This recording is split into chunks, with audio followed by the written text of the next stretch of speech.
Hi guys, I'm getting ready to divide some more dahlia tubers down here, and I just thought I would run you through our process. It can be really overwhelming when you're new to try to figure out how do you tackle something like this. You have a clump here, where do you even begin? Well, when you look at this clump, you can see this was the original stem from last year's plant. And sometimes it's easy to identify, other times it's not quite so easy to tell. But this here, with all the funky roots on the bottom, that was the original mother tuber that we planted in the ground, that singular tuber, and all these sprouted from that one guy.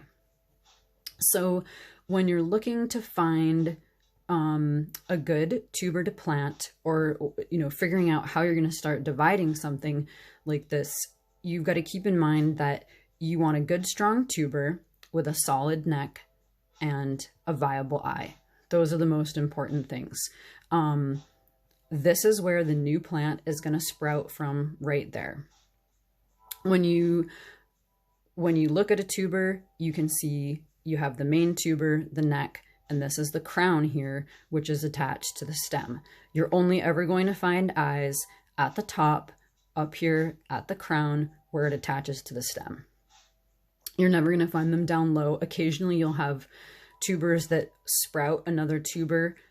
Those won't be viable. You can't cut that piece off and hope for a new plant from that. So when you're looking at this, you can see we've got quite a few nice looking tubers with good eyes, and that's where we're going to start dividing. When you're pulling your tubers out of storage, sometimes it can be quite difficult to see where the eyes are. You'll want to look for a dark color and usually a raised bump that's going to indicate where the eye is. Some will make lots of eyes, others don't make as many sprouts. On this one, we can just kind of barely see right here. There's a darkened area and a raised bump, and there is an eye there. As you can see, this one is long and skinny. Some plants make skinny ones, some plants make sort of fatter ones. They're all going to be different, but the most important thing is being able to identify where the eyes are. One thing you can do is bring your tubers out early, let them start warming up, keep them in the growing media, or the storage media rather, that you have them in, so they don't get dried out, and let them start sprouting, and it'll be much easier to see where the eyes are. They will sprout at different rates depending on the variety. You can see we've got one here. It's pretty clear there's an eye sprouting right there.